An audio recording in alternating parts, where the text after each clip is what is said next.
महाराज जी, आपका इष्ट देव कौन है? हमारे इष्ट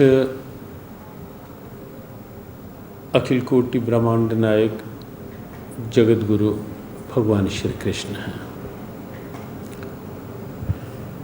श्री कृष्ण भगवान पूर्ण अवतार हैं। कृष्णस्तु भगवान स्वयं। हर पहलू इस अवतार का अपने आप में एक प्रेरणा है। कोई भी उनकी लीला लें, कोई भी उनकी भाव भंगिमा लें, वो सब कुछ जीवन की एक प्रेरणा के रूप में है। भले वो माखन चोरी की लीला हो, वो एक भाव के स्वीकार करने की लीला है, या उनकी वंशी नाद हो, वो प्रेम का एक दिव्य नाद है, या उनका गीता ज्ञान हो, वो मानव मात्र की जागृति का एक आह्वान है। और ये सब देखते हुए हमारी एक समर्पित श्रद्धा भगवान कृष्ण के प्रति इष्ट के रूप में उन्हें स्वीकारने के रूप में है। और आइए अब जानते हैं आदरणीय इस्कॉन प्रमुख महमंत दास जी के विचार। आपका इष्ट देव कौन है? हमारे इष्ट देव तो भगवान श्री कृष्ण हैं।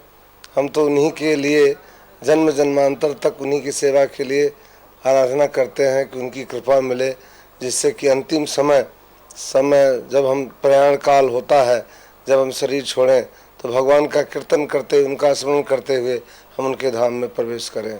हरे कृष्ण।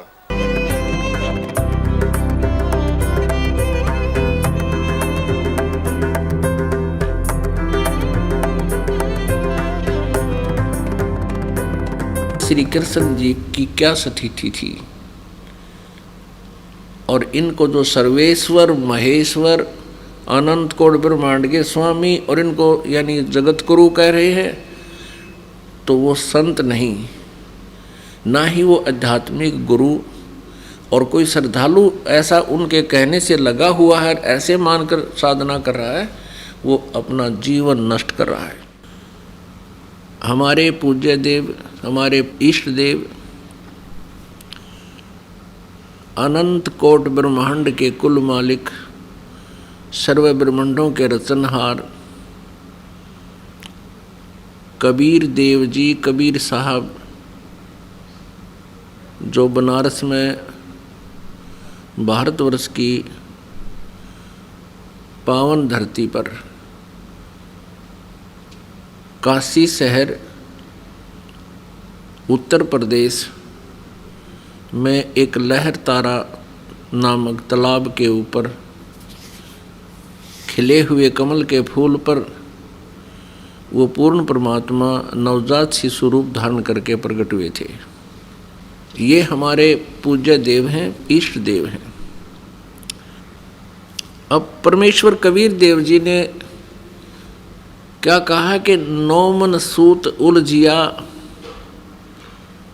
ऋषि रहे झकमार, और सतगुरु ऐसा सुलझा दे, उलझे ना दूजी बार। कुछ श्रद्धालु, कुछ संत गुरु श्री कृष्ण जी को अनंत करोड़ ब्रह्मांड का नायक बताते हैं, ब्रह्मांडों का रचनहार बताते हैं, पूर्ण परमात्मा बताते हैं। अब जो श्री कृष्ण जी को समर्थ बताते हैं, सर्वेश्वर बताते हैं, उन्होंने लगता है सदग्रंथों का अध्ययन नहीं कर रखा, दंत कथा सुना रहे हैं। देखिएगा श्री शिवपुराण, संक्षिप्त शिवपुराण, सचित्र मोटा टाइप, गीता प्रेस गोरखपुर से प्रकाशित है ये, और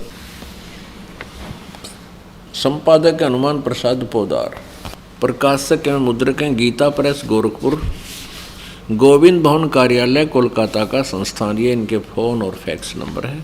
इसके 560 पृष्ठ पे ये है उमा संहिता, और पृष्ठ नंबर 560 पे ये 561 है। यहाँ पर हम यहाँ से पढ़ते हैं। उस समय पुत्र की प्राप्ति के निमित्त श्री कृष्ण के हिमवान पर्वत पर जाकर महर्षि उपमन्यु से मिलने, उनकी बताई हुई पद्धति के अनुसार भगवान शिव की प्रसन्नता के लिए तप करने उनके तप से प्रसन्न होकर पार्वती, कार्तिकेय तथा श्री गणेश सहित शिव के प्रकट होने तथा श्री कृष्ण के द्वारा उनकी स्तुति पूर्वक वरदान मांगने की कथा सुनाकर संत कुमार जी ने कहा, श्री कृष्ण का वचन सुनकर भगवान भव यानी शिव जी उनसे बोले, वासुदेव तुमने जो कुछ मनोरथ किया है वह सब पूर्ण होगा। इतना कहकर त्रिशूलधारी भगवान शिव फिर बोले, यादवेंद्र तुम्हें सांब नाम से प्रसिद्ध एक महापराक्रमी बलवान पुत्र प्राप्त होगा। एक समय मुनियों ने भयानक संवर्तक यानी प्रलयंकर सूर्य को शाप दिया था, तुम मनुष्य योनि में उत्पन्न होगे, अतः वे संवर्तक सूर्य ही तुम्हारे पुत्र होंगे।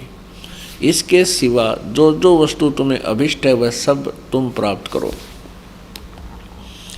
संत कुमार जी कहते हैं, इस प्रकार परमेश्वर शिव से संपूर्ण वरों को प्राप्त करके श्री कृष्ण विविध प्रकार की बहुत सी स्तुतियों द्वारा उन्हें पूर्णतः संतुष्ट किया। तदंतर भगत वसल गिरिराज कुमारी यानी पार्वती ने शिवा ने प्रसन्न हो उन तपस्वी शिव भगत महात्मा वासुदेव से कहा यानी कृष्ण से कहा।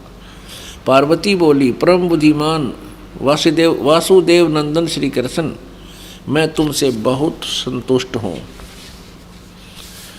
अनग तुम मुझसे भी उन मनोवांछित वरों को ग्रहण करो, भूतल पर दुर्लभ हैं। श्री कृष्ण ने कहा, देवी यदि आप मेरे इस सत्य तप से संतुष्ट हैं और मुझे वर दे रही हैं तो मैं चाहता हूँ कि ब्राह्मणों के प्रति कभी मेरे मन में द्वेष न हो। मैं सदा द्विजों का पूजन करता रहूँ, मेरे माता पिता सदा मुझसे संतुष्ट रहें। मैं जहाँ कहीं भी जाऊँ समस्त प्राणियों के प्रति मेरे हृदय में अनुकूल भाव रहे। आपके दर्शन के प्रभाव से मेरी संतति उत्तम हो। पुण्यात्मा, आप इन सद्ग्रंथों को आँखों देखकर स्वयं निर्णय ले सकते हो कि श्री कृष्ण जी की क्या स्थिति थी और इनको जो सर्वेश्वर, महेश्वर, अनंत कोट ब्रह्मांड के स्वामी और इनको यानी जगत गुरु कह रहे हैं, तो वो संत नहीं, ना ही वो आध्यात्मिक गुरु और कोई श्रद्धालु ऐसा उनके कहने से लगा हुआ है, ऐसे मानकर साधना कर रहा है, वो अपना जीवन नष्ट कर रहा है।